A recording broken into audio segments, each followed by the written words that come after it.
The fist caught her right below the eye, and she hit the porch railing so hard the wood splintered behind her back. She was 7 months pregnant, and the man standing over her was already pulling his arm back for another swing. That's where this story starts. Not with introductions, not with context, with a woman on a broken porch railing and a man who wasn't finished.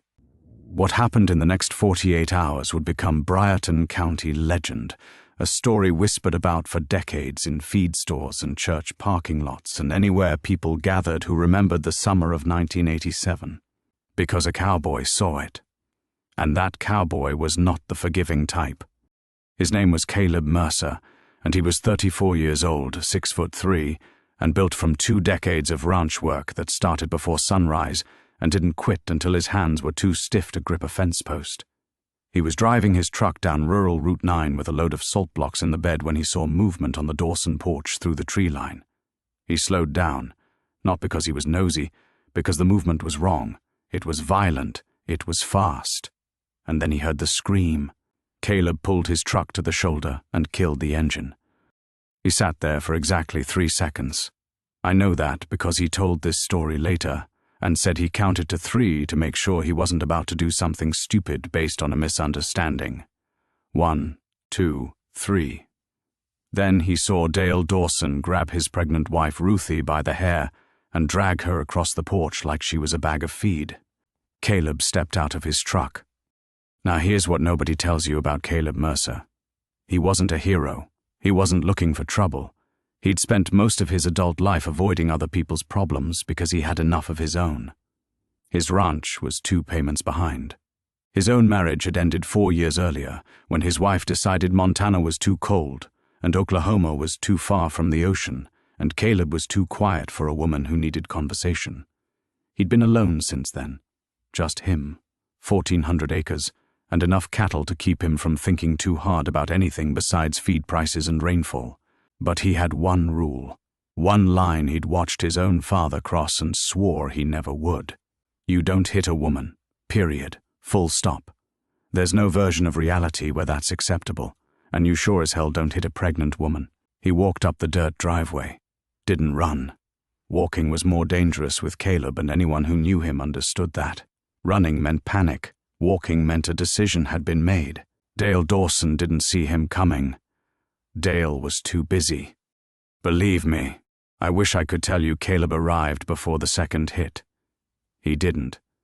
By the time his boots hit the first porch step, Ruthie was on the ground with her arms wrapped around her belly, trying to protect the baby, and Dale was standing over her yelling about a phone call she'd made to her sister.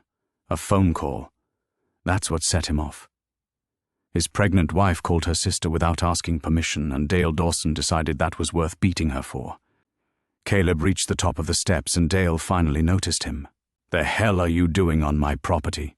Dale said. Caleb didn't answer. He looked at Ruthie. Blood was running from a cut above her left eyebrow, and her lip was split. Her dress was torn at the shoulder. She was shaking so hard her teeth were clicking together. Caleb looked back at Dale. "I said get off my property," Dale repeated. He was shorter than Caleb by 4 inches, but he was thick, barrel-chested, the kind of man who'd been the strongest kid in his high school class and never got over it. He had mean, close-set eyes and a jaw that jutted forward when he talked, and right now that jaw was set in the expression of a man who believed his home was his kingdom and everything in it belonged to him, including his wife. "Step away from her," Caleb said. "This is between me and my wife." Caleb took 1 step forward. Just one. But it was the kind of step that shrank a porch. "I said step away from her." Dale's hands balled into fists. "Get this." The man had just beaten his pregnant wife, and now he was sizing up whether he wanted to fight the stranger who'd come to stop him. That's who Dale Dawson was. Violence wasn't a last resort for him. It was his first language, his only language. "You don't know what she did," Dale said. Caleb grabbed him by the shirt collar with one hand, and he moved Dale backwards so fast that Dale's boots left scuff marks on the porch boards. Dale's back hit the exterior wall of the house, and Caleb held him there, pinned, feet barely touching the ground. "I don't care what she did," Caleb said. His voice was steady, not loud, not shaking, steady in the way that a man's voice gets when he's past anger and into something colder. "You're done." Dale swung. A wild right hand aimed at Caleb's temple. Caleb turned his head just enough to take it on the side of his skull instead of the soft spot, and I promise you Dale hurt his hand more than he hurt Caleb. Caleb's head was like a cinder block. He didn't even blink. Then Caleb hit him. Once. A short, compact punch that traveled maybe 8 inches and landed directly on Dale's nose. The sound was wet and immediate. Dale's head snapped back against the wall and his legs went loose. Caleb let go of his shirt and Dale slid down the wall to a sitting position, blood pouring from both nostrils, eyes unfocused. Caleb turned to Ruthie. He crouched down slowly, the way you'd approach a startled animal. No, scratch that. The way you'd approach someone who'd just been hurt by the person who was supposed to protect them. He kept his hands visible and his voice low. "Ma'am, I'm going to help you up." "Is that all right?" Ruthie stared at him. She didn't know this man. She'd seen his truck on the road before, maybe, but she didn't know his name. And right now she was trying to calculate whether this stranger was another danger or the first safe thing that had happened to her in months. "He'll kill me," she whispered. "When you leave, he'll kill me." Caleb's jaw tightened, not from anger at her, from the weight of what she'd just said. Because she was right. That's what happens in these situations, isn't it? The hero rides in, throws a punch, feels good about himself and drives away. And then the woman pays for it. Every time. The woman always pays for it. Caleb stood up and looked at Dale, who was starting to come around, spitting blood off his lips. "Then I'm not leaving," Caleb said. "I swear this happened."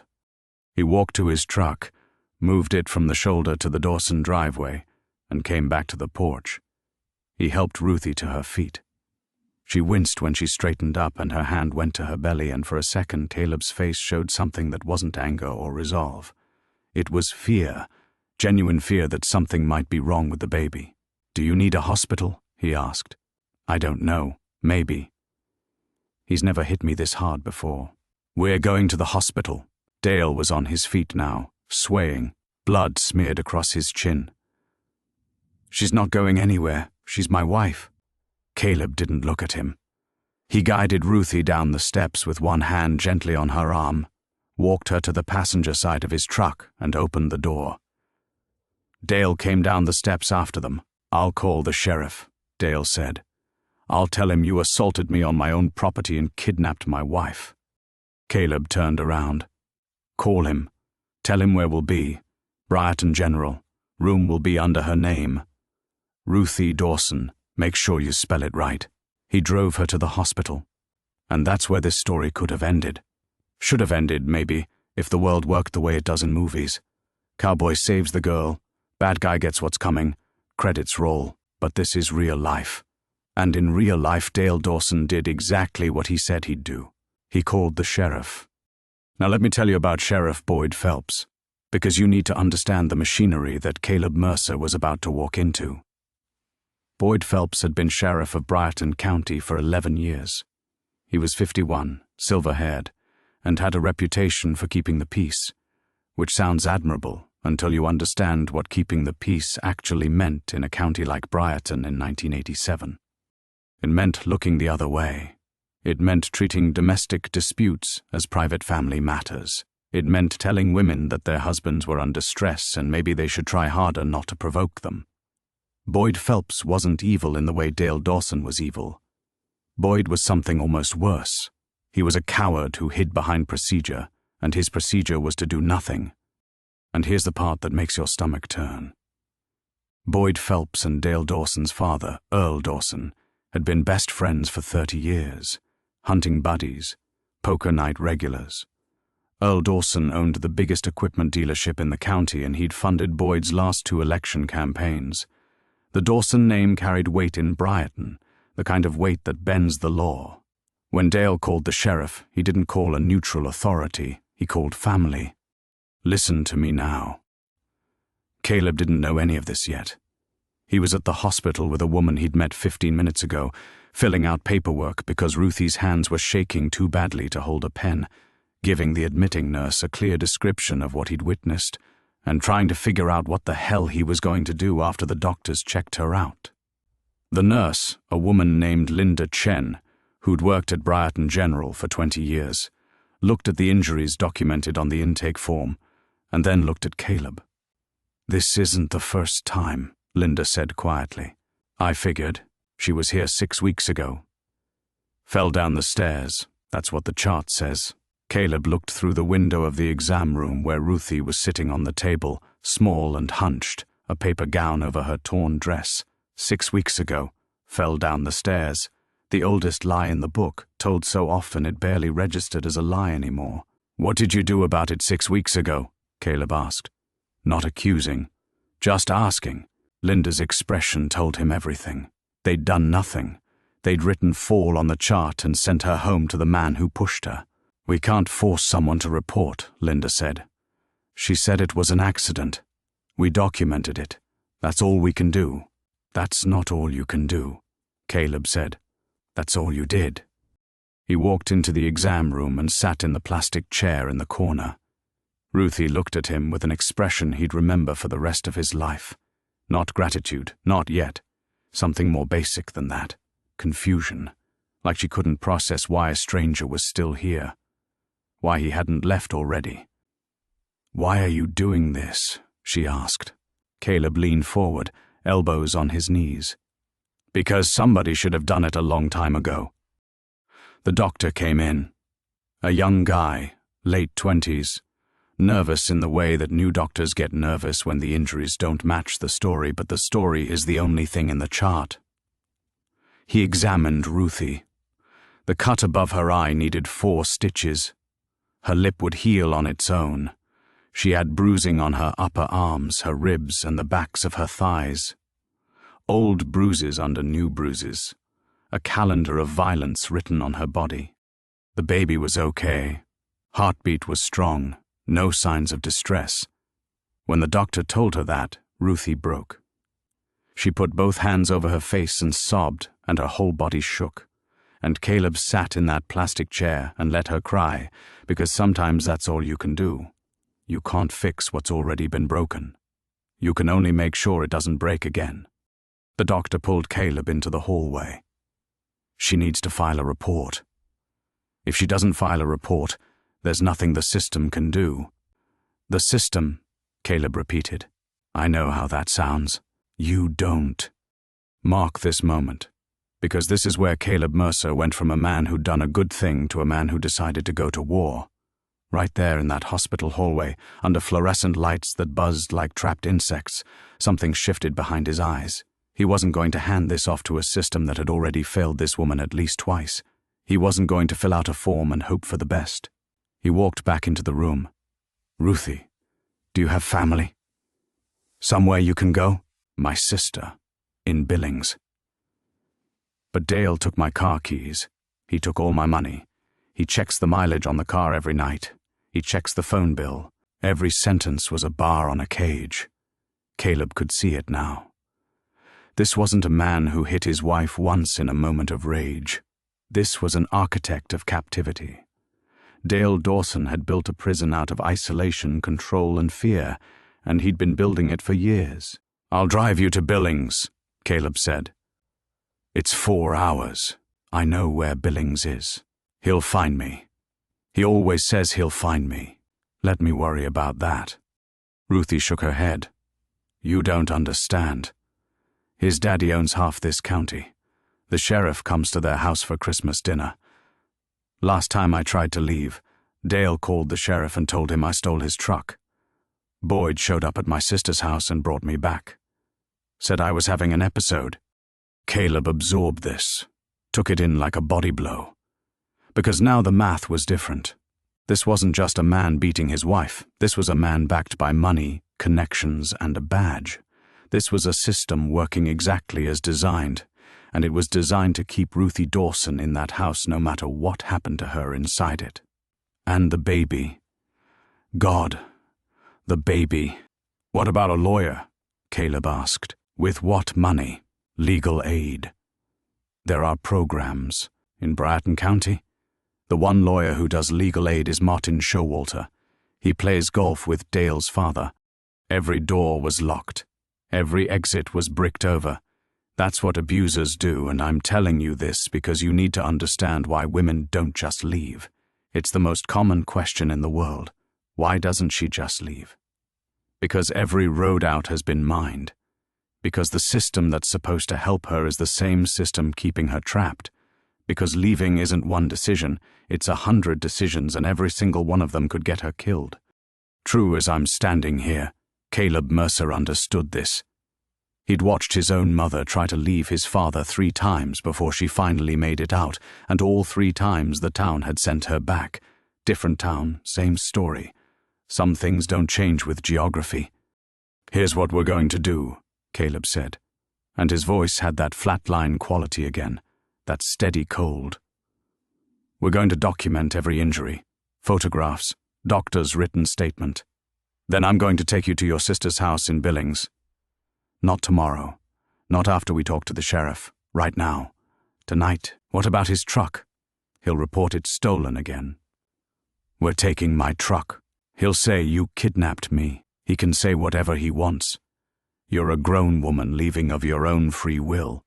That's not kidnapping. That's Tuesday." Ruthie looked at him for a long time. "I want you to picture her face, swollen, stitched. A woman who had been conditioned over years to believe that there was no way out, that every helping hand was temporary, that the fist always came back. And now this stranger, this rancher she'd never spoken to before today, was telling her he would drive her 4 hours to her sister's house and deal with whatever came after. Why? She asked again. Same question. More desperate this time. Caleb stood up. Because my mother asked that question once and nobody answered it. That's the vulnerability I was talking about. That's the crack in the granite. For one sentence, Caleb Mercer wasn't a tough cowboy on a rescue mission. He was a kid who'd watched his mom get hurt and couldn't stop it. And now he could. He had the doctor take photographs, 12 of them. Every bruise, every mark, every piece of evidence that Dale Dawson had treated his wife the way you wouldn't treat an animal. The doctor wrote a statement documenting the injuries as consistent with assault, not a fall, not an accident, not an episode. Assault. The young doctor's hands were shaking when he signed it, because he knew what he was putting his name on in a county where the Dawsons had power. Caleb folded the statement into his jacket pocket. He helped Ruthie to the truck. And they drove. It was just after 6 in the evening. The sun was dropping toward the mountains and the highway was empty in both directions. Caleb drove at exactly the speed limit, not a mile over, because the last thing he needed right now was to give any cop in any jurisdiction a reason to pull him over. They didn't talk much for the first hour. Ruthie dozed against the passenger window, exhaustion finally winning over fear. Caleb watched the mirrors. Every set of headlights behind them was a question. Every passing car was a calculation. Was that Dale? Was that the sheriff? Was someone following them? Nobody was.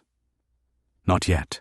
At mile marker 42, Ruthie woke up and said, "He started hitting me 3 months after the wedding." Caleb kept his eyes on the road. "I was 20 when we got married. I thought I was lucky. His family had money. He was charming. Everyone in town loved him. My mother told me I'd landed the catch of the county. Keep this in your mind. 20 years old. Charming man. Good family. Money. Every warning sign hidden behind a smile and a checkbook. The first time he hit me, I called my mother. She told me I must have done something to provoke him. The second time, I called the sheriff. Boyd Phelps came to the house. He talked to Dale in the living room for 20 minutes, and then he came into the kitchen where I was holding ice on my jaw and told me that marriage is hard work and that I needed to be more understanding of Dale's stress. Caleb's knuckles whitened on the steering wheel. The third time, I tried to leave. I got to my sister's house in Billings. 2 days later, Boyd showed up with a story about me stealing Dale's truck. My sister tried to stop him. Boyd told her he'd arrest her for obstruction. I went back. How many times total? Caleb asked. Ruthie was quiet for a moment. I stopped counting after the first year. Caleb drove. At the 2-hour mark, they stopped for gas at a station outside of Whitehall. Caleb filled the tank while Ruthie used the restroom.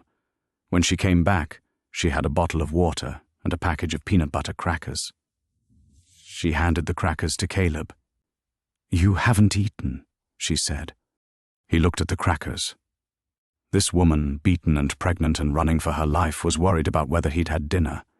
That told him everything he needed to know about who Ruthie Dawson actually was underneath the bruises and the fear.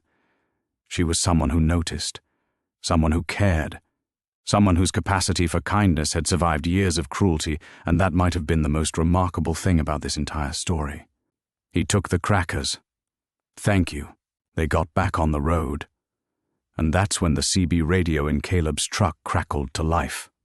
Now you need to understand something about 1987 in rural Montana. Cell phones weren't a thing yet. Not for regular people. Communication happened on landlines, on CB radios, and through word of mouth. Caleb's CB was tuned to Channel 19, the trucker channel, and what he heard coming through that speaker made his grip tighten on the steering wheel all over again.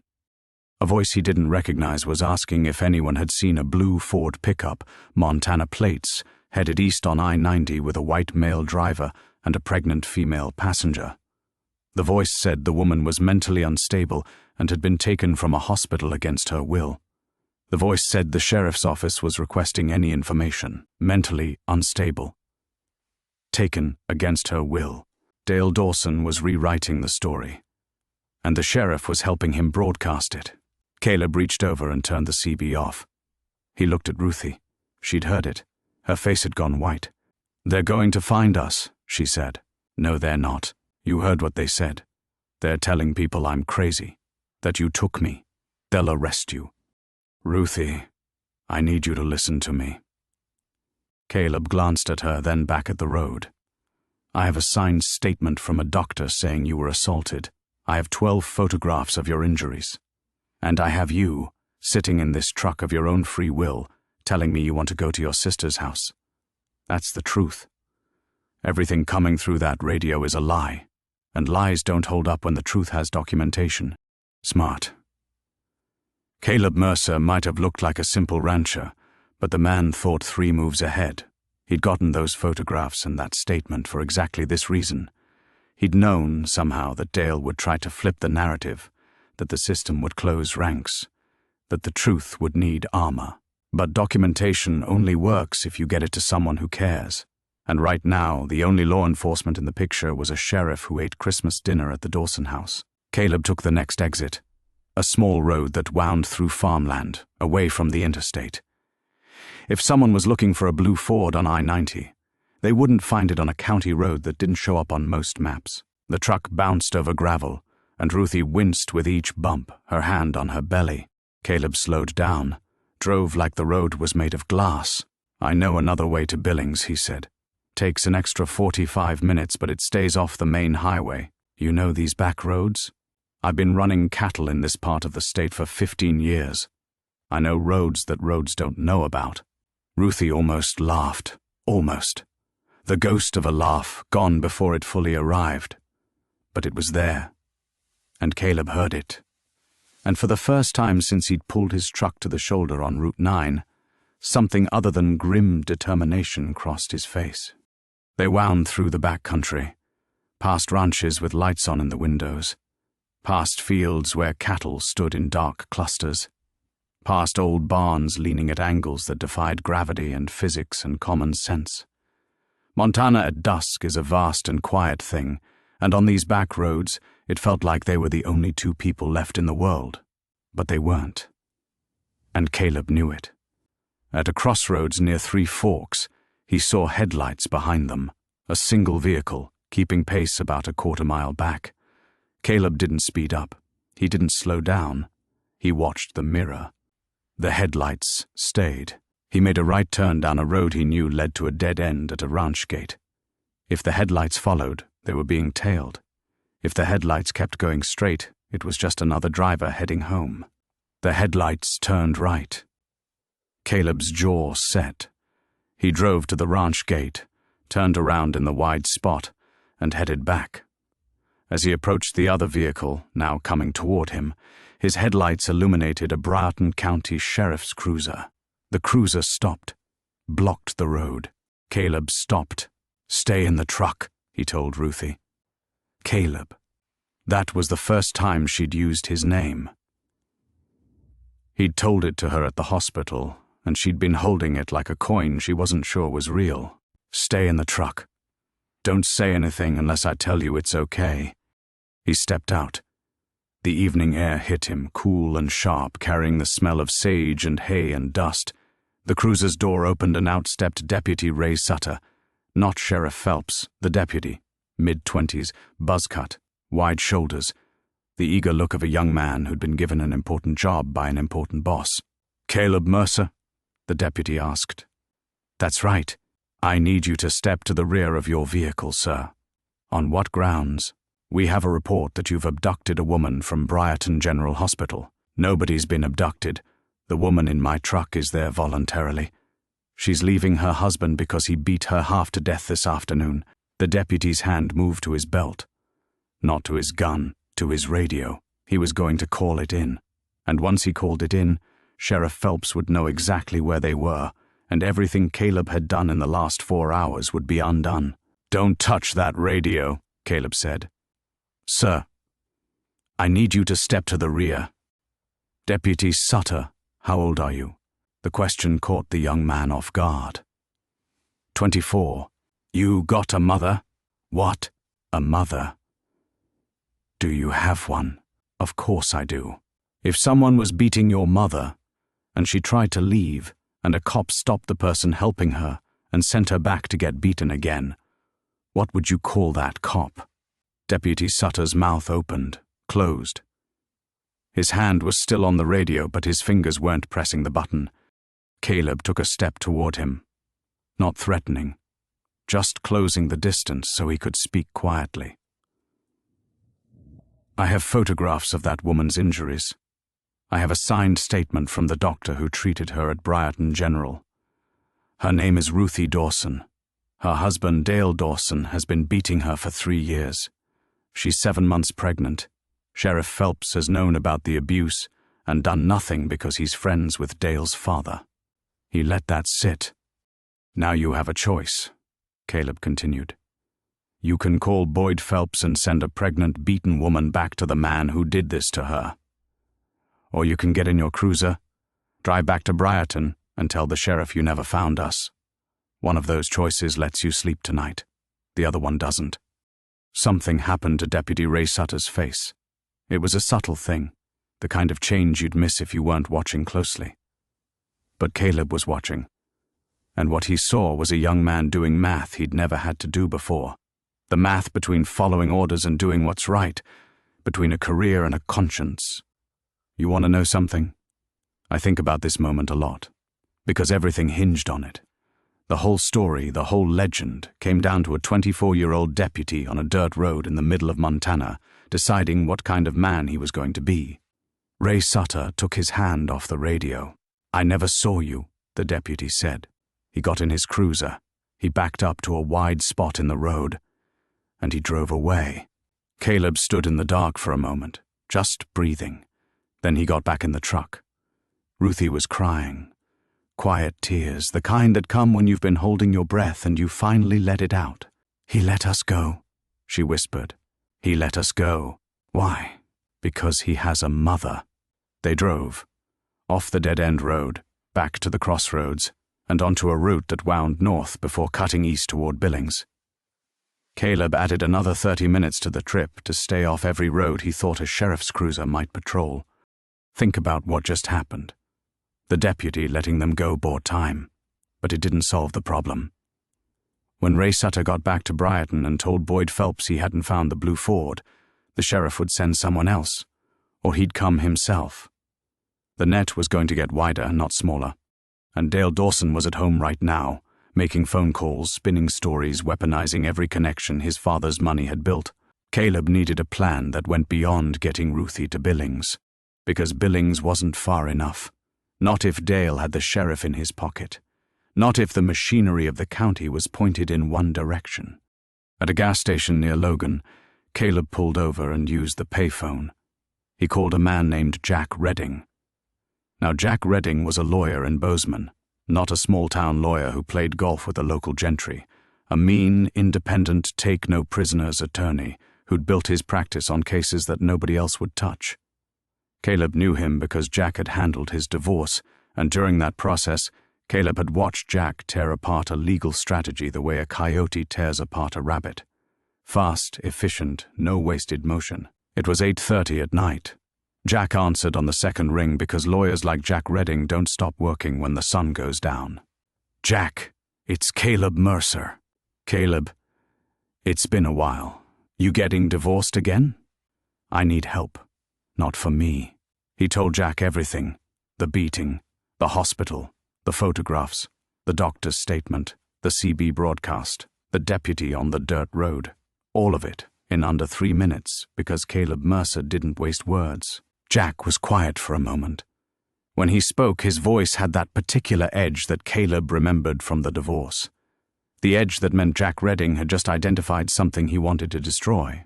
The sheriff put out a broadcast calling her mentally unstable. Yes. Without a psychiatric evaluation. Yes. Without a court order. Yes. And the husband has a history of domestic violence documented at the hospital. Linda Chen, the admitting nurse, told me she was there 6 weeks ago.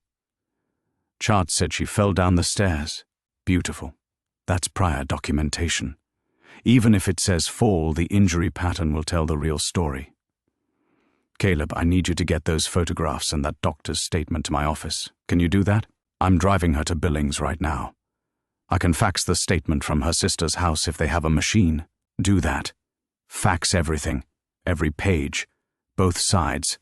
And Caleb, don't go back to Briarton tonight. Don't go back tomorrow.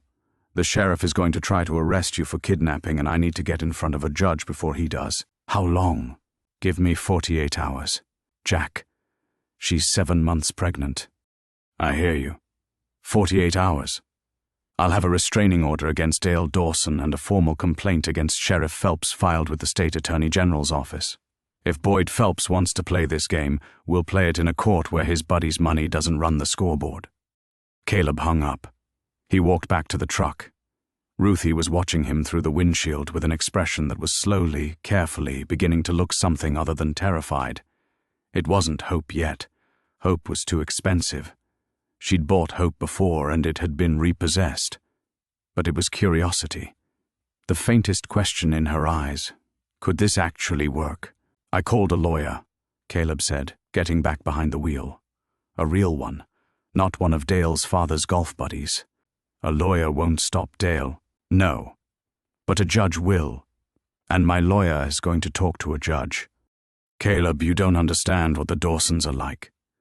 Dale's father, Earl, he doesn't just have money, he has people. The county commissioner owes him favors. The newspaper editor hunts on his land. When Earl Dawson wants something to go away, it goes away. Earl Dawson's reach ends at the county line. State judges don't eat Christmas dinner at his house. He said it with such simple confidence that Ruthie just stared at him. No false promises, no empty reassurance, just a plain fact delivered in a plain voice. Earl Dawson's power had borders, and they were about to cross those borders. They drove the last hour and a half in a kind of charged silence. Not uncomfortable, just full of everything that had happened and everything that was about to happen, and the fragile, frightening reality that two people who'd been strangers this morning were now bound together by something that neither of them had chosen, but neither of them could walk away from. At 10:15 at night, Caleb pulled his truck into the driveway of a small yellow house on Rimrock Road in Billings. The porch light was on. The front door opened before they'd even stopped moving, and a woman came running out in bare feet and a bathrobe. Ruthie's sister. Her name was Donna. She was 31, taller than Ruthie, with the same dark hair but sharper features, and her face when she saw Ruthie's injuries was something I don't have words for. It was fury and grief and confirmation all at once. The confirmation of every fear she'd had since the day her little sister married Dale Dawson. "Oh God," Donna said, and she wrapped her arms around Ruthie on the front lawn and held her tight, careful of the belly, and Ruthie finally stopped holding herself together and fell apart completely. Caleb stood by his truck and let them have it. Their moment, their grief. He was a stranger in this story, even though he'd written half of it, and he knew enough to step back and let the family do what family does. After a while, Donna looked at him over Ruthie's shoulder. "Who are you?" she asked. "Caleb Mercer. I have a ranch outside of Briarton." "You brought her here?" "Yes, ma'am." Donna's eyes filled. "Thank you. I've been begging her to leave for 2 years. I've been begging and praying, and I didn't think anyone would ever help her." Caleb nodded. "Do you have a fax machine?" The question was so out of place that Donna actually blinked. "At my office, the insurance agency on Grand Avenue." "Why?" "I need to fax some documents to a lawyer in Bozeman first thing in the morning, before 8 o'clock. I can do that. I'll go in early." "Good." Caleb reached into his jacket and pulled out the doctor's statement and the envelope of photographs. He held them out to Donna with both hands, and there was a weight to the gesture that went beyond paper. He was handing over the evidence, the armor for the truth, the thing that would stand between Ruthie and the machinery that wanted to pull her back. "Guard these with your life," he said. "Make copies before you fax them. Keep one set at your house, one set at your office, and one set with someone you trust who doesn't live in Briarton County." Donna took them. Her jaw was set now in an expression that mirrored Caleb's from earlier. A decision had been made. A line had been drawn. Caleb turned to Ruthie. She was standing on the lawn in her hospital gown and a borrowed jacket, barefoot, one eye swollen shut, both arms around her belly. "I have to go back," he said. "Back to Briarton. My cattle don't feed themselves. And when Dale and Boyd come looking for me, I'd rather be on my own property than anywhere else. They'll arrest you. They'll try. Caleb." She took a step toward him. "You've done enough. More than enough. You don't have to go back and fight this." He looked at her. At the stitches above her eye and the split lip and the bruises that were already darkening from red to purple. At the belly where a baby was growing, a baby who'd felt its mother get hit and would be born into a world where the man who hit her was still free. "Yeah," Caleb said. "I do." He drove back toward Briarton through the Montana night. 4 hours of empty highway and back roads, with peanut butter cracker crumbs on his passenger seat and the faint smell of hospital antiseptic in his cab. He didn't turn the CB radio back on. He didn't need to hear what they were saying about him. He knew what was coming, and what was coming was worse than anything he'd imagined. Because while Caleb was driving Ruthie to Billings, Dale Dawson had not been sitting at home nursing his broken nose. Dale had been working the phones, working his father, working the system, and by the time the sun came up on Briarton County the next morning, Caleb Mercer was going to find himself standing against something much bigger and much uglier than one abusive husband. He was going to find himself standing against a town. But right now, at this moment, driving through the darkness toward a fight he'd chosen, Caleb Mercer was thinking about his mother, about a woman who'd asked for help and been turned away, about a door that closed when it should have opened, about the silence of decent people who saw the bruises and said nothing and did nothing and let it continue because it wasn't their problem, wasn't their business, wasn't their place. He was thinking about what happens when one person decides it is their place. And he was driving. God, was he driving? He pulled into Briarton just after 5 in the morning. The town was still dark. Main Street empty. The only light came from the Conoco station on the corner where old Pete Halloran was already inside counting register change. Caleb's truck tires crunched over gravel as he turned off the highway onto County Road 14 and headed toward his ranch. He didn't make it. 2 sheriff's cruisers were parked across his driveway, lights off, engines running. Deputy Jim Tanner was leaning against the hood of the first one, with his arms crossed, and a look on his face that sat somewhere between apologetic and afraid. Caleb stopped the truck, killed the engine, stepped out. Jim. Caleb Tanner pushed off the hood and adjusted his belt, the way a man does when he's about to say something he doesn't want to say. "Got a warrant here, assault charges. Dale Dawson filed them 3 hours ago." Caleb looked at the second cruiser. Deputy Ron Vessel sat inside it, hands on the wheel, staring straight ahead. Vessel was Dale's cousin. Of course he was. "Assault," Caleb repeated. "Second degree. Dale says you attacked him unprovoked on his own property. Says you broke his nose, threw him into a wall, and threatened to kill him in front of his wife." Caleb's jaw tightened. He took a slow breath through his nose and looked past Tanner toward the eastern ridge, where the first gray crack of dawn was splitting the sky. "His pregnant wife," Caleb said. "You want to mention that part?" Tanner dropped his voice. "Caleb, I know. Okay. I'm not stupid. But I got a signed warrant from Judge Haskell, and I got orders from Sheriff Briggs to bring you in. That's what I'm doing. Haskell signed it at 2 in the morning. I swear this happened. Judge Warren Haskell, the same man who'd played poker with Gerald Dawson every Thursday night for 22 years, signed an assault warrant against Caleb Mercer at 2 o'clock in the morning, based on nothing but Dale Dawson's word. No investigation, no photographs, no hospital records, no interview with the victim, just a phone call from Gerald Dawson to the judge and a signature before the ink was dry. Caleb put his hands on the hood of his truck and let Tanner cuff him. He didn't resist, didn't say a word. Vessel pulled around and Tanner guided Caleb into the back of the first cruiser. The seat was hard plastic. Smelled like sweat and old fast food. The cage partition was scratched up from years of hands clawing at it. Caleb sat there with his wrists behind his back and watched his ranch get smaller through the rear window as they drove toward town. The Briarton County Jail was a 6-cell block attached to the back of the sheriff's office on 2nd Street. Caleb had never been inside it. They booked him, took his wallet and his belt, photographed him front and side, and put him in the 3rd cell on the left. The mattress was 2 inches thick. The toilet didn't have a seat. He sat on the bunk and waited. Here's what nobody tells you about small-town justice. It doesn't happen in courtrooms. It happens in phone calls.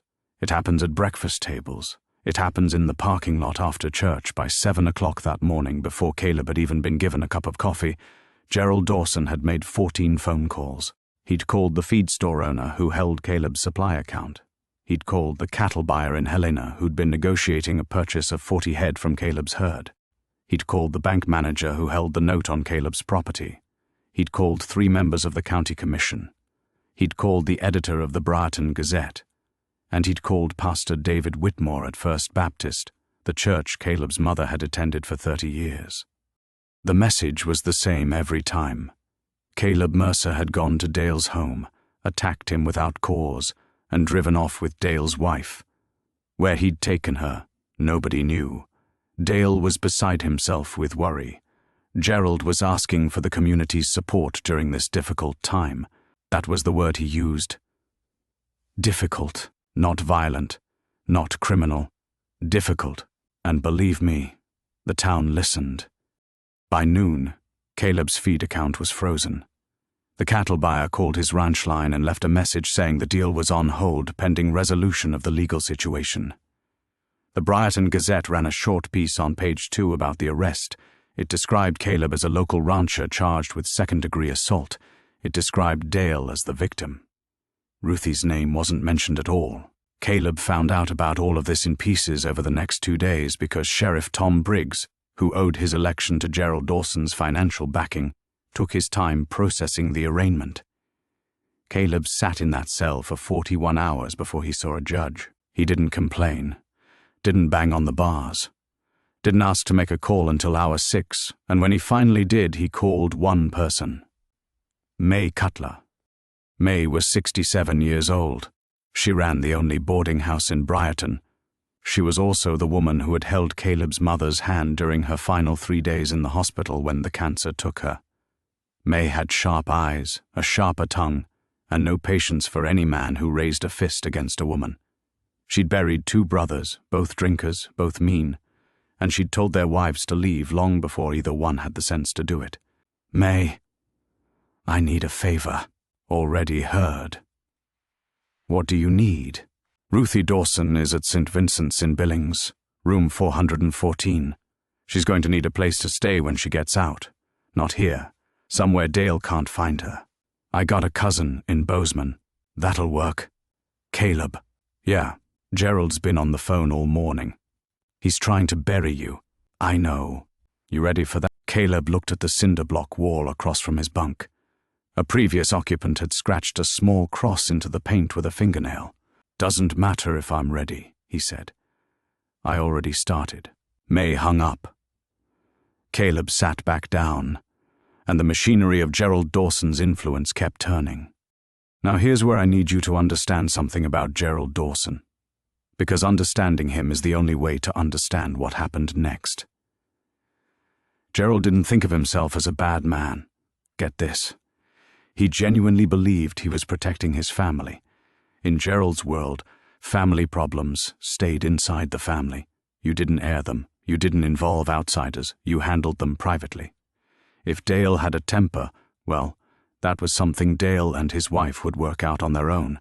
Every marriage had rough patches. Gerald's own father had been a hard man. Gerald had turned out fine. Dale would too.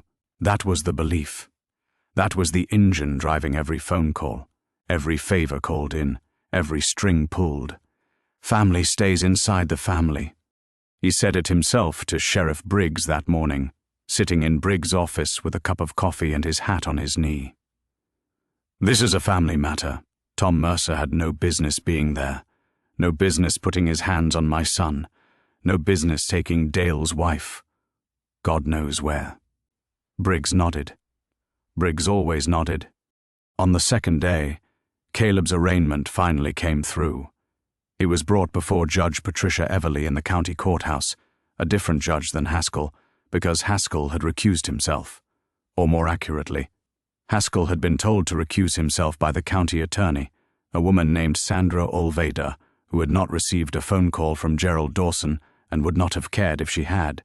Sandra Olveda was 39, had been county attorney for 4 years, and had a reputation for doing exactly 2 things, following the law and ignoring pressure. She was the first piece of the machinery that Gerald Dawson could not move. Caleb stood before Judge Everly in the same clothes he'd been wearing for 2 days. His lawyer was court-appointed, a tired man named Phil Reeves who smelled like cigarette smoke and kept clicking his pen. Your Honor, my client pleads not guilty, Reeves said. Bail? Sandra Olveda stood. The state requests standard bail for second-degree assault. $5,000. So ordered. Mr. Mercer, do you have the means to post bail? Caleb looked at Reeves. Reeves shrugged. $5,000 was money Caleb had, but barely, and with his feed account frozen and the cattle deal on hold, posting it would hurt. I can post it, Caleb said. Then you're free to go pending trial. Stay in the county. No contact with Dale Dawson. Your Honor, Caleb said. Reeves grabbed his arm. Caleb kept talking. Dale Dawson beat his pregnant wife. She's in the hospital right now in Billings. I'd like that entered into the record. The courtroom shifted. Judge Everly looked at him over her glasses. Mr. Mercer, this is an arraignment, not a trial. If you have allegations to make, you can file them through proper channels. I'm making them now. And I'm telling you this isn't the venue. Counsel, control your client. Reeves pulled Caleb's arm. Caleb let himself be pulled. But he'd said it. He'd said it in a room with a court reporter and 11 people in the gallery, including Donna Pascal from the Gazette. Mark that moment. Because that was the first crack in Gerald Dawson's wall. Caleb posted bail with a cashier's check from his savings. He walked out of the courthouse into bright afternoon sunlight and stood on the steps, blinking, feeling the warmth on his face for the first time in 2 days. His truck had been towed to the impound lot. He had to pay $60 to get it back. He drove to his ranch. The cattle were fine. His neighbor, Ed Parrish, had been feeding them, a quiet act of solidarity that Ed never mentioned and Caleb never forgot. That night, Caleb sat on his porch with a bottle of water and watched the sun go down behind the Absaroka range. His phone rang twice. He didn't answer. His answering machine picked up 2 messages. The first was from a man he didn't know, telling him he should mind his own business. The second was from May. Ruthie's out of the hospital. She's at my cousin's place in Bozeman. Baby's still okay. She's asking about you. Caleb saved the message. Deleted the other one. The next morning, he drove to the Briarton County Sheriff's Office and walked up to the front desk. Deputy Tanner was there again. "I want to file a report," Caleb said. "About what?" "Domestic assault. Dale Dawson against Ruth Dawson. I witnessed it directly. She has hospital records to support it." Tanner stared at him for a long count. Then he pulled out a form, slid it across the counter, and handed Caleb a pen. "Fill it out," Tanner said. Caleb filled it out, every detail. What he saw through the window, the handprint bruise on Ruthie's arm, the marks on her face, the blood on the kitchen floor, the fear in her voice when she asked him not to go inside. All of it, in his blunt handwriting, on a standard incident report form. Tanner took the form. "Read it." His face changed as he read. Something around his eyes tightened and his mouth pressed into a line. "I'll file this," Tanner said. "Will anything happen?" Tanner met his eyes. "I'll file it, Caleb." That was all he could promise. And honestly, that was more than Caleb expected. "Trust me on this." What happened over the next 2 weeks was the slow grinding of a small town against itself. Gerald Dawson on one side, pushing the narrative that Caleb was a violent interloper who'd attacked his son and kidnapped his daughter-in-law. Caleb on the other side, saying nothing publicly, filing his report, going back to his ranch, working his cattle, and waiting.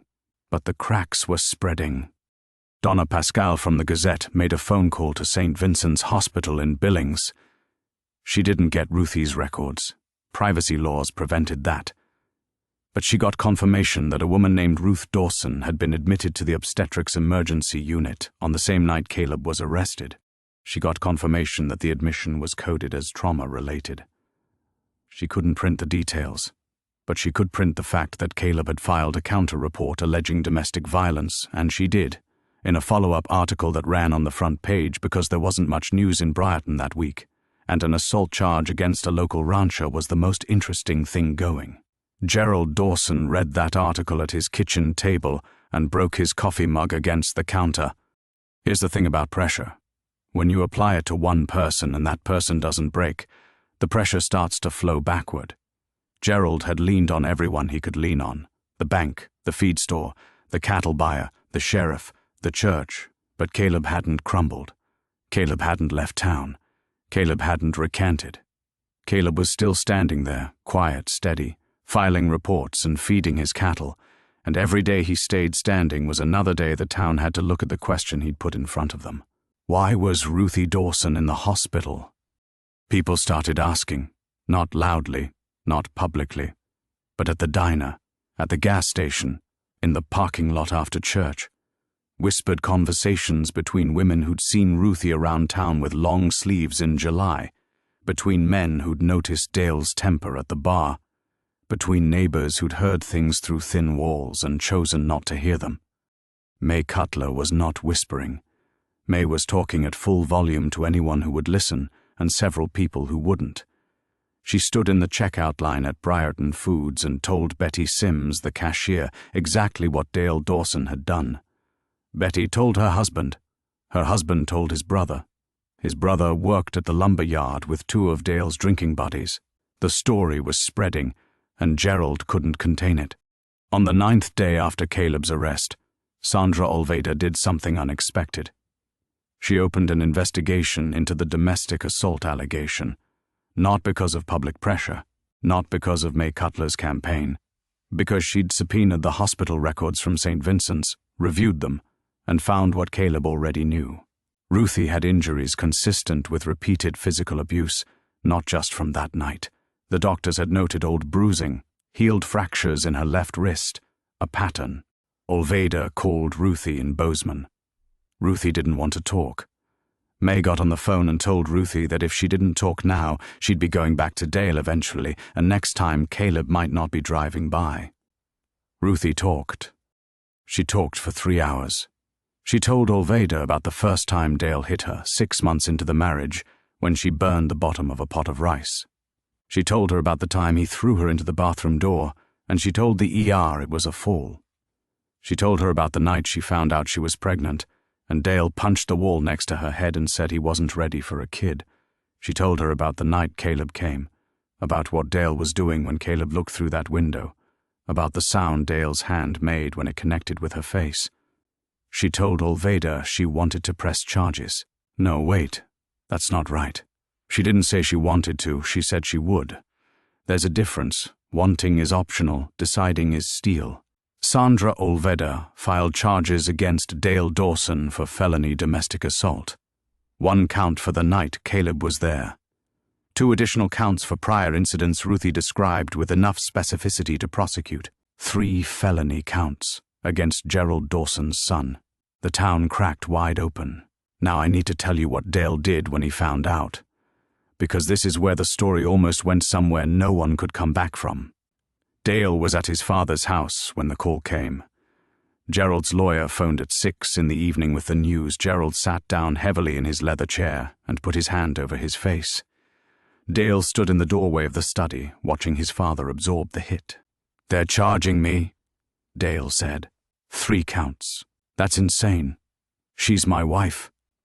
Gerald looked up at his son, and for 1 second, for 1 fraction of a heartbeat, something shifted in Gerald's face, something that looked almost like doubt, almost like the recognition that the wall he'd built around this family's secrets was made of paper and the wind was blowing. But the moment passed.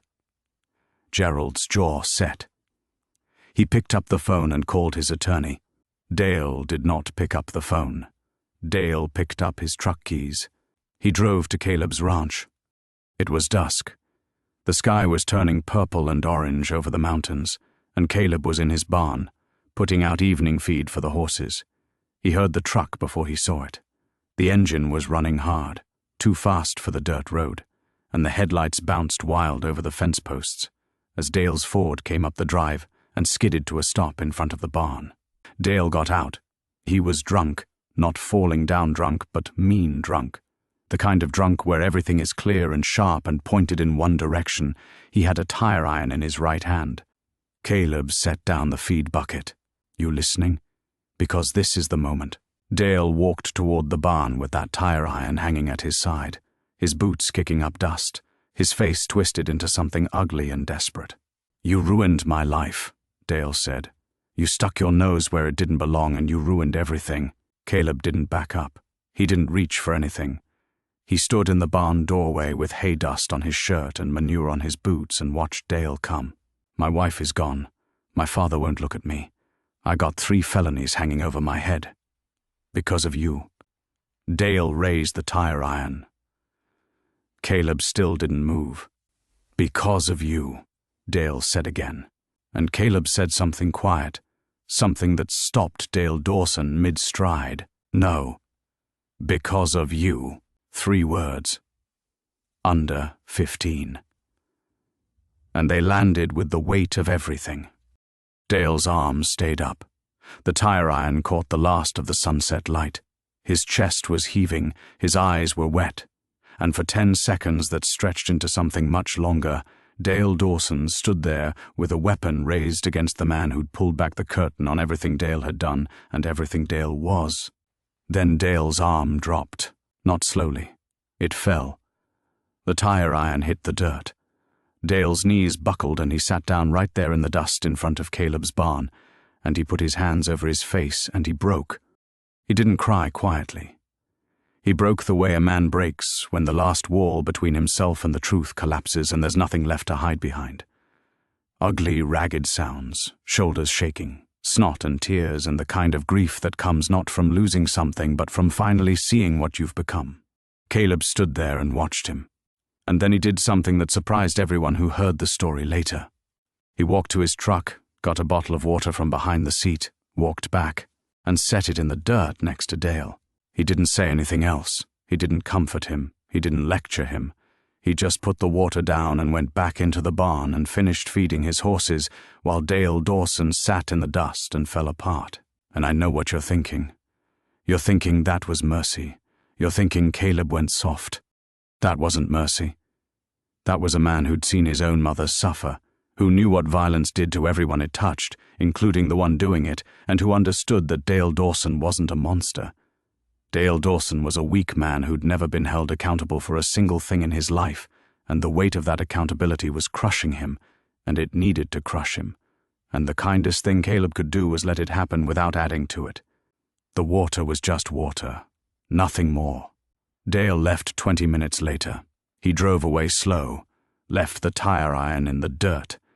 Caleb picked it up and put it in his tool shed, and that was the last time he and Dale Dawson ever spoke face to face. Now, the trial. It took 4 months to get to trial, and in those 4 months, Briarton went through something the town had never experienced before. A reckoning.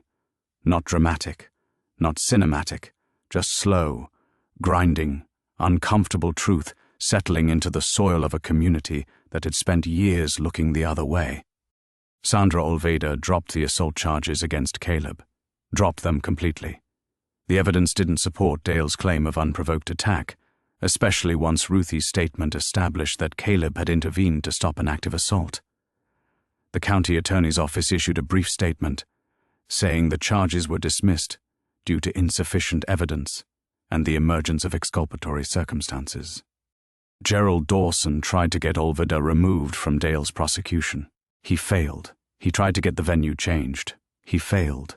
He hired the most expensive defense attorney in Montana, a man from Missoula named James Garrett, who wore tailored suits and drove a car that cost more than most houses in Briarton. It didn't matter. Now look. The trial itself was 3 days. I'm not going to take you through every witness and every exhibit, because trials are slow, and this story isn't about the legal mechanics. This story is about what happened in that courtroom on the second day, when Ruthie Dawson took the stand. She was 7 months pregnant by then. She walked to the witness chair carefully, one hand on her belly, wearing a blue dress May Cutler had bought her from a shop in Bozeman. Her face was healed. No more bruises, no more swelling. But her hands trembled when she put them on the armrest, and when she looked out at the gallery and saw Gerald Dawson sitting in the second row, her voice caught in her throat for just a moment. Just a moment. Then she straightened. Sandra Olveda walked her through it, slowly, clearly. The first time Dale hit her, the second, the fifth, the 10th, the escalation, the apologies that came after, the promises, the flowers, the next time, the hospital visits, the lies she told the doctors, the fear she felt every time she heard his truck in the driveway. The courtroom was silent, not the polite silence of people being respectful, the heavy silence of people hearing something they'd suspected but never confronted. Gerald Dawson sat rigid in his seat. His face didn't change, but his hands were clasped in his lap so tight his knuckles had gone white, and his left foot was tapping against the floor in a rhythm he couldn't control. Believe me when I tell you this. The most powerful moment in that courtroom wasn't anything Ruthie said about Dale. It was what she said about Caleb. Olveda asked her to describe the night of the incident. Ruthie described Dale hitting her, described falling to the kitchen floor, described looking up and seeing Dale's fist raised again, and then she said this. I heard the door open. I didn't know who it was. I thought maybe it was Gerald coming by, and then I heard a voice I didn't recognize say, "Get away from her." And Dale stopped. He just stopped. And I looked over and there was this man I'd never met standing in my kitchen, and he was looking at Dale the way you look at something you can't believe is real, and for the first time in 2 years I felt like someone was going to help me. She paused. The courtroom waited. Nobody had ever helped me before. Phil Reeves, sitting behind Caleb in the gallery, leaned over and whispered, "That's the case." Caleb didn't respond. He was staring straight ahead at Ruthie on the stand, and his throat was tight, and if you'd been close enough you'd have seen his eyes shining, but he didn't blink and he didn't look away. James Garrett, the Missoula defense attorney, cross-examined Ruthie. He was careful. He was professional. He did not badger her or raise his voice, because he was smart enough to know that attacking a pregnant abuse victim on the stand would lose the jury before he finished his first question. But he tried to establish that Caleb had used excessive force, that the situation hadn't required a stranger's intervention, that Ruthie could have called the police herself, that the marriage had its good periods and its bad periods. Ruthie answered each question directly. No crying, no breaking down. Just clear, steady answers from a woman who'd spent 2 years being afraid and had decided she was done. When Garrett suggested that perhaps the altercation Caleb walked in on was a one-time event, an argument that got out of hand, Ruthie pulled back the sleeve of her blue dress and showed the courtroom her left wrist. The healed fracture. The faint scar where the bone had pushed against skin. "Does this look like one time?" she said. Garrett withdrew the question. On the third day, the jury deliberated for 90 minutes, guilty on all 3 counts. Dale Dawson was sentenced to 5 years in the Montana State Prison. Felony domestic assault, 3 counts. The judge recommended enrollment in a violence intervention program. Gerald Dawson's attorney filed an appeal. The appeal was denied. But here's where the story turns one more time. Honest to God, this part still gets me. The day after the verdict, Gerald Dawson came to Caleb's ranch. Caleb was on the porch. Same spot he always sat, water bottle in hand, boots on the railing, watching the light change on the mountains. He saw Gerald's silver Dodge coming up the road a half-mile away, and he didn't move, didn't go inside, didn't reach for anything, just sat there and waited. Gerald parked, got out. He was wearing a clean shirt and pressed jeans and his good boots, and he looked like he'd aged 10 years in 4 months. His shoulders were bowed, his face was gaunt. He walked to the bottom of the porch steps and stopped. They looked at each other. Gerald took off his hat, held it in both hands in front of his chest. "I came to say something," Gerald said. Caleb waited. "I knew." Gerald's voice cracked on the second word. He cleared his throat. "I knew what Dale was doing. Not all of it, but enough. And I told myself it would get better, that he'd grow out of it, that she'd learn to manage him." He stopped, worked his jaw. "That's what my mother used to say about my father. He'll grow out of it, and he didn't, and Dale didn't, and I let my daughter-in-law get hurt because I couldn't face what my son was." Caleb didn't say anything. Gerald looked down at his hat. His thumbs were pressing into the brim so hard the felt was bending. "You did what I should have done," Gerald said. "And I tried to destroy you for it. I tried to take your livelihood, your reputation, your freedom. Because you made me see what I'd been hiding from. And I hated you for it."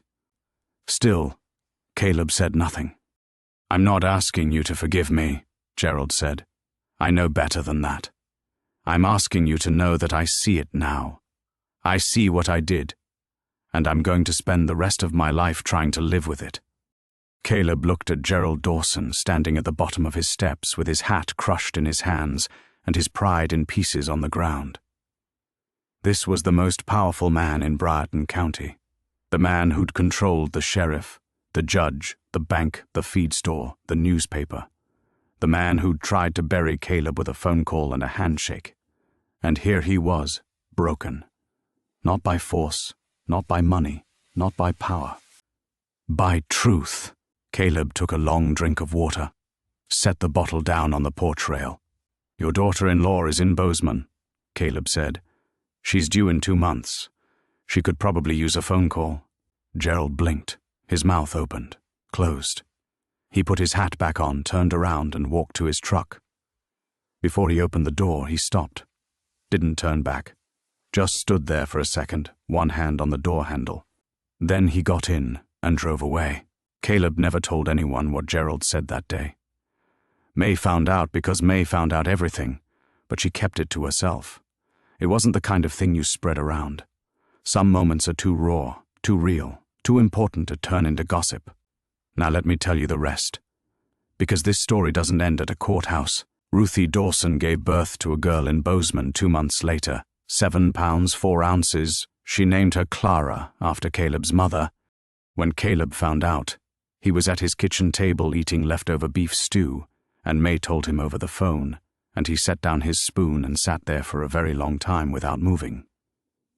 May said later she could hear him breathing on the line, but he didn't speak for almost a full minute. "Clara," he finally said. Clara rose.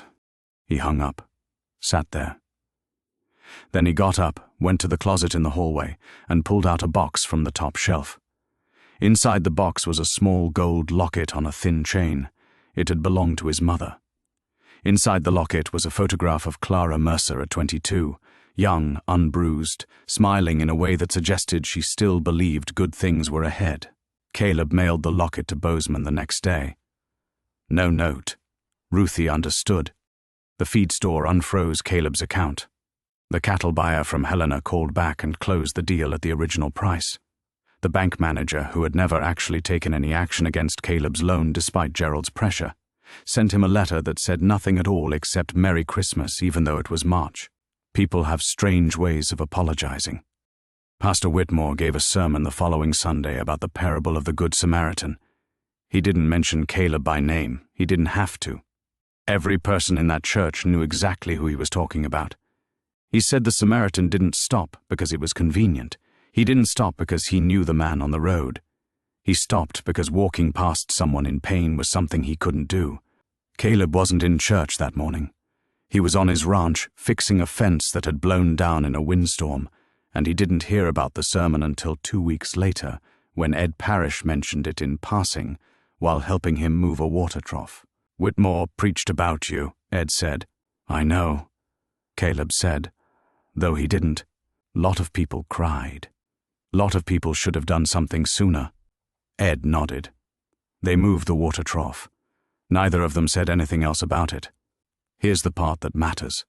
The part that makes this story more than just a cowboy punching a bad husband. The part that turns it into something worth telling. In the 2 years after the trial, 4 women in Briarton County came forward about domestic abuse. 4, in a county that had recorded 0 domestic violence reports in the previous 5 years. 4 women who saw what happened with Ruthie and Dale and Caleb and thought, maybe it was possible to say something. Maybe someone would listen. Maybe someone would help. May Cutler started a support group. It met in her boarding house living room on Wednesday nights. She served coffee and sandwiches, and she didn't ask anyone to talk until they were ready. Some weeks 2 people came, some weeks 8. It didn't matter. The door was open. Sandra Olveda successfully prosecuted 2 of the 4 new cases. The other 2 were resolved through protective orders and counseling. Sheriff Briggs, facing re-election without Gerald Dawson's backing, lost to a challenger named Lisa Fry, a former state trooper who made domestic violence response her #1 platform issue. The town changed. Not overnight, not dramatically, not in the way movies show it, with sweeping music and everyone holding hands. It changed the way real things change, slowly, painfully, with setbacks and arguments and people who still thought Caleb should have minded his own business and people who still believed Dale got a raw deal. But it changed. And the center of that change, the crack where the light got in, was a cowboy who looked through a window on a random Tuesday night and refused to keep driving. If this story hit you the way it hit me, take a second and hit that subscribe button, not for me, for the next story. Because there are more of these, more people who stood up when everyone else sat down. And I want to tell you about every single one of them. Now, let me finish this. Gerald Dawson did call Ruthie. Not that day, not that week. But eventually. It was an awkward conversation, stilted. Gerald didn't know how to talk to the woman his son had beaten, because Gerald had never learned the language for that kind of failure. But he called. And he called again. And when Clara was born, Gerald drove to Bozeman and stood in the hospital hallway and waited until Ruthie told May to let him in. He held his granddaughter for the first time with hands that shook and eyes that leaked, and he said to Ruthie, "I'm sorry." And it was the most inadequate word in the English language, but it was the only one he had. Ruthie never went back to Dale. She filed for divorce while he was in prison. It was uncontested. She stayed in Bozeman, got a job at a veterinary clinic, and raised Clara in a small apartment with a window that looked out on the Bridger Mountains. She never remarried. She said once, to May, that she wasn't against it. She just hadn't met anyone who made her feel safe the way Caleb had made her feel safe that night in the kitchen. May told Caleb this. Caleb said nothing. May said she could see his ears turn red, and that was the closest thing to embarrassment she'd ever witnessed from him. Dale served 3 years of his 5-year sentence. He was released on good behavior and moved to Wyoming. He didn't come back to Brighton. Gerald visited him once. They sat in a diner in Sheridan and ate breakfast and didn't talk about anything that mattered and drove back to their separate lives. Dale enrolled in a counseling program. Whether it worked, I can't tell you. Some stories don't give you that answer. Caleb Mercer stayed on his ranch. He's still there. He never married. He never ran for anything. He never gave an interview or a statement or a speech. The one time a reporter from the Billings Gazette drove out to do a profile on him, Caleb met him at the gate and said, "I appreciate you coming out, but the story isn't about me." The reporter wrote the profile anyway, based on interviews with May, Ed Parrish, Sandra Olveda, and 16 other people in Brighton who all said some version of the same thing. Caleb Mercer was just a man who did what needed doing.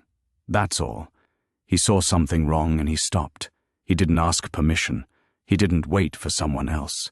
He just stopped. The profile ran under the headline, "The Man Who Wouldn't Look Away." Caleb never read it. And this is how the legend goes. This is the story they tell in Brighton, Montana, when someone asks about the cowboy and the pregnant woman and the night everything changed. They tell it at the diner and the feed store and the boarding house living room on Wednesday nights. They tell it with details that shift and grow the way all good stories do, getting a little taller with each telling, a little braver, a little more perfect. But the core of it stays the same. A man driving home on a dark road, a light in a window, a woman on the floor, and a decision made in 3 seconds that took more courage than most people find in a lifetime. What happened in that kitchen on a Tuesday night in Brighton, Montana, became the kind of story that outlives everyone in it. The kind of story that changes what a town believes about itself. The kind of story that gets whispered about for decades, not because a cowboy threw a punch, because a cowboy gave a damn.